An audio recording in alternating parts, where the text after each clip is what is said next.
नमस्कार दर्शकों, आज हम आपको हमारे पॉडकास्ट में हमारे बहुत जाने माने एक चेहरे को आपके सामने प्रस्तुत करेंगे।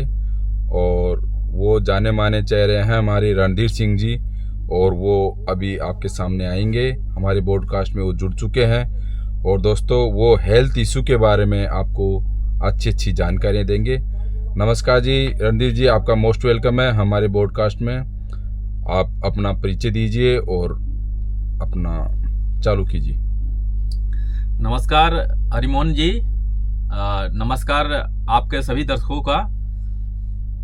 दोस्त, आज हम लोग जैसा कि यात्रा कर रहे हैं, गाड़ी में बैठे हुए हैं, तो इस समय का सदुपयोग करते हुए बहुत दिनों के बाद आपसे मुलाकात हुई। तो एक सहयोग था जो अपन बात में गाड़ी में मिल गए, बड़े संयोग से मुलाकात हुई है। तो बात में ये बात आ रही है कि आजकल बहुत पहले के तुलना में हेल्थ इशू हो रहा है। तो इसका क्या कारण है? देखिए दोस्त, इसका कोई एक कारण नहीं है कि किसी हम एक कारण को बता करके और साइड हट ले, किसी एक कारण को बता दें यही कारण है, ऐसा नहीं है जी। बिल्कुल, आजकल हेल्थ इशू इसलिए हो रही है कि सिर्फ हम दूसरों को इल्जाम लगा रहे हैं, खुद को जिम्मेदारी नहीं ले रहे हैं। बिल्कुल, हम सिर्फ दूसरे को, यहाँ तक कि सरकार को दोष देते हैं कि प्रदूषण हो रहा है। अगर प्रदूषण हो रहा है तो उसमें सरकार की जिम्मेदारी है, पर सिर्फ सरकार जिम्मेदार है ऐसा नहीं है। क्यों? क्योंकि सिर्फ सरकार थोड़ी उसको कंट्रोल करने का काम है, लेकिन उसको फैलाने तो आम जनता ही कर रही है। बिल्कुल। तो सरकार का काम है मैनेजमेंट करना, लेकिन हम नागरिकों का भी काम है कि उसको कम से कम फैलाया जाए, कम से कम उसको पोल्यूशन पैदा किया जाए और उसको कम किया जाए, उसको मैनेज किया जाए इस तरह से कि चाहे वो वायु प्रदूषण हो, चाहे जल प्रदूषण हो, या फिर साउंड प्रदूषण हो, या किसी भी तरह का प्रदूषण हो, जागरूक होकर, सजग होकर के और एक दूसरे से जानकारी लेकर, जानकारी साझा करके, जानकारी देकर लेकर के और उस पे कार्य करके उसको थोड़ा हम कम कर सकते हैं, मैनेज कर सकते हैं। क्यों? 100% नहीं कर सकते हैं, क्योंकि हम आधुनिक युग में जी रहे हैं और ये आधुनिक युग हमारा कुछ इस तरह का तंत्र बन गया है कि हम तकनीकी रूप से इस तंत्र के हिस्सा हो गए हैं और ये तंत्र ही बिल्कुल ऐसा है कि प्रदूषण रहित हम नहीं हो सकते हैं। बिल्कुल। और इसका दुष्परिणाम तो इतना हो रहा है कि आप पूछिए नहीं। छोटे छोटे बच्चों के आंखों पे चश्मे लग गए हैं, छोटे छोटे बच्चों को गंभीर रोग हो रहे हैं। जी जी। जो कि पूर्व में बड़े उम्र दराज बुजुर्गों को होती थी, वो भी किसी को होती थी, किसी की नहीं होती थी। मुझे बहुत अच्छे से याद है कि बुजुर्ग पहले होते थे, उनको आंखों पर चश्मा तक नहीं लगी होती थी, सुनाई पूरा देता था, दिखाई पूरा देता था, और हाजमा पाचन भी उनके सिस्टम सही होती थी। क्यों? क्योंकि वो नकारात्मक और हानिकारक जो रसायन है उसका उपयोग नहीं करते थे। रसायन से हम दूर नहीं हो सकते हैं, क्योंकि कुछ रसायन तो हमारे लिए फायदेमंद है जी जरूर। अब भाई दूध से दही का बनना भी एक रासायनिक प्रक्रिया है, वो भी रसायन है, लेकिन वो हमारे लिए लाभदायक है। लेकिन हम उस रसायन की बात कर रहे हैं जो हमारे स्वास्थ्य के लिए, हमारे लिए नुकसानदायक है। नुकसानदायक ही नहीं, खतरनाक है, एक विष की तरह है। उस रसायन को ना ले। पहले के लोग ज्यादातर क्या प्रकृति पर निर्भर थे। आहार विहार, आचार विचार, उठन बैठन उनका प्रकृति के अनुसार, प्रकृति के नियमों के अनुसार, प्रकृति के साथ होता था। और आजकल क्या हो गया है, हम प्रकृति के खिलाफ हो गए हैं या प्रकृति के विपरीत हो गए हैं। तरक्की के चक्कर में, सफलता के चक्कर में अंधे होकर के उस भीड़ का हिस्सा बन गए हैं, एड़ी चोटी का जोड़ लगा रहे हैं, क्योंकि हर क्षेत्र में गला काट प्रतिस्पर्धा है। हर तरफ सिर्फ हम सफल होने की सोच रहे हैं, पर स्वास्थ्य में असफल हो गए हैं, सेहत में असफल हो गए हैं। सेहत दिन ब दिन गिरता जा रहा है। हमारा जो लाइफ स्पेन था, जो हम लंबी उम्र जीते थे, उसमें गिरावट आ गई है।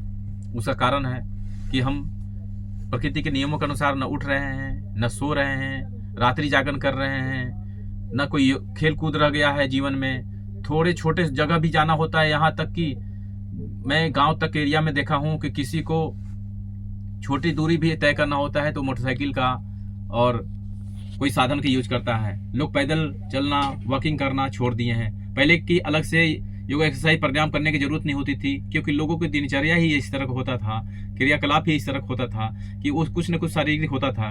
लोग पैदल चलते थे, साइकिल चलाते थे।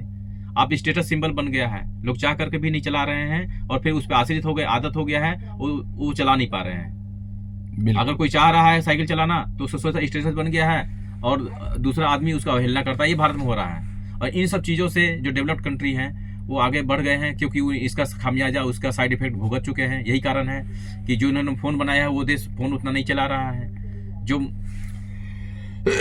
मोटरसाइकिल बनाया है वो मोटरसाइकिल उतना यूज नहीं कर रहा है।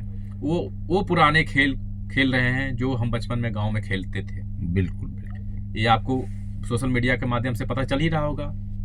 बहुत ऐसे देश हैं जो अपने यहाँ से व्हीकल हटा रहे हैं, व्हीकल कम कर रहे हैं, पब्लिक व्हीकल यूज कर रहे हैं। यहाँ तो सोशल स्टेटस हमारे भारत में बन गया है कि अगर आप साइकिल पर चल रहे हो तो आप मतलब कि सोशल स्टेटस आपका नहीं है। और दिनचर्या में लोगों का यही कारण है कि हेल्थ प्रतिदिन गिर गया है। तो आप पहले लोग खाना खाते थे दवा की तरह, आप लोग दवा खा रहे हैं खाना की तरह। देखिए अभी यहाँ पे मैं रखा हूँ, ये है दवाएं। ये दवा जो है फिजिशियन के गाइडलाइन के अनुसार, ठीक है। ये कुछ गैस की दवाई हैं जो नाश्ते में लेना है, आपको खाना खाने से पहले लेना है। उसके बाद ये आपको लंच में लेना है, खाना खाने के बाद, खाना खाने से पहले। फिर ये आपको शाम के नाश्ते के रूप में लेना है, शाम के नाश्ते के रूप में ये दवा लेना है। बिल्कुल। और उसके बाद ये रात्रि में लेना है। तो हम लोग पहले खाना खाते थे उसकी तरह दवाई ले, हाँ, जैसे पहले खाना खाते थे उस तरह से अब हम लोग दवा खाने लगे हैं। बिल्कुल बिल्कुल, है ना। अब पहले इसीलिए मैं कह रहा हूँ कि पहले लोग खाना खाते थे दवा की तरह, अब दवा खा रहे हैं खाने की तरह, है ना। बिल्कुल पहले लोग थोड़ा थोड़ा समय से नियमानुसार, प्रकृति के नियमों अनुसार खाना खाते थे। बिल्कुल। और आजकल क्या कर रहे हैं लोग, खाना की तरह मुट्ठा मुट्ठा भर करके दवा खा रहे हैं। खाने से पहले, खाने के बाद, सोने से पहले, उठने से पहले, ऐसे करके दवा पे ही है। और एक बार दवा जो खाना शुरू कर दिया, दवा बंद नहीं होती है, उसकी साइड इफेक्ट होती है। मर्ज को, अंग्रेजी दवाई क्या है, मर्ज को दबा देती है। एक ठीक होगी और दूसरा पैदा कर देगी। अभी देखो, एक मिनट में आपको बीच में थोड़ा रोकना चाहूंगा। बिल्कुल। अभी दवा खाने में बिल्कुल फिक्स टाइम पे दवा खाते हैं, हाँ, पर दवाई का टाइम फिक्स रखते हैं, पर खाने का टाइम फिक्स नहीं है लोगों का। सही कहा हरिमोहन जी। जैसे खाने को टाइम पे से खाना चाहिए था, खाने को न खाकर दवाई को खाने फिक्स टाइम पे खाते हैं। अगर हम अपने दिनचर्या सुधार लें और खान पान थोड़ा सा, अपने कार्यकलाप को थोड़ा सा वर्कआउट कर लें, तो अलग से हमें जिम जाने का, अलग से योगा प्राणायाम करने की जरूरत नहीं है। बिल्कुल। पहले के लोग बिना योगा प्राणायाम कर करके और ग्रामीण जीवन जी करके या शहरी जीवन भी जी करके लंबा उम्र और सेहतमंद, उम्र के अंतिम पड़ाव तक सेहतमंद रहते थे। किसी को ही तकलीफ होता था, वरना वो चलते फिरते ही इस दुनिया से अंतिम विदाई लेते थे। और उनकी उम्र भी 100+ होती थी। और आजकल तो आप देख ही रहे हैं, हॉस्पिटलों में जगह नहीं है, बेड खाली नहीं है, लंबे लंबे कतारें लगी हुई हैं। बिल्कुल बिल्कुल। और हर दूसरा आदमी किसी न किसी गंभीर रोग से बीमार है। किसी को शुगर है, किसी को बीपी है, किसी को कैंसर है। हाँ, और उसका कई कारण है। कुछ लोग तो नशा कर रहे हैं। कुछ, ये दवा क्या है, ये दवा भी, ये क्या ड्रग्स है, ये भी एक नशा है, इसका भी साइड इफेक्ट है। एक बीमारी सही करेगी तो दूसरा बीमारी पैदा कर देगी। बिल्कुल। आयुर्वेद नहीं है। तो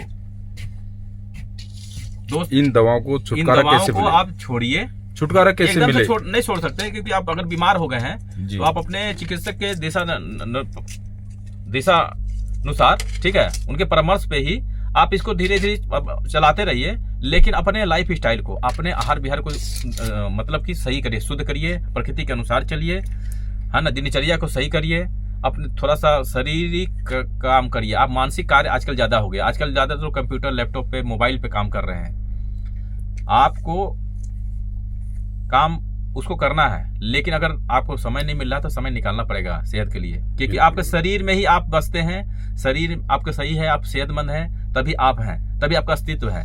शरीर अगर नहीं है तो आपका ये दुनिया बिल्कुल खत्म है, बेकार। न नातेदार हैं, न दोस्त यार हैं, है ना, न सगे हैं, न संबंधी हैं, और न आप हैं। ठीक है दोस्त, तो अभी इस पॉडकास्ट में काफ़ी लंबा पॉडकास्ट हो रहा है, फिर किसी और पॉडकास्ट में मिला जाएगा, और इस पॉडकास्ट को हम लोग यहीं ख़त्म करते हैं। दोस्तों यहाँ मैच चल रहा है साइड में, पैसेंजर बैठे हुए, इसलिए हम इस पॉडकास्ट को यहीं समाप्त करते हैं।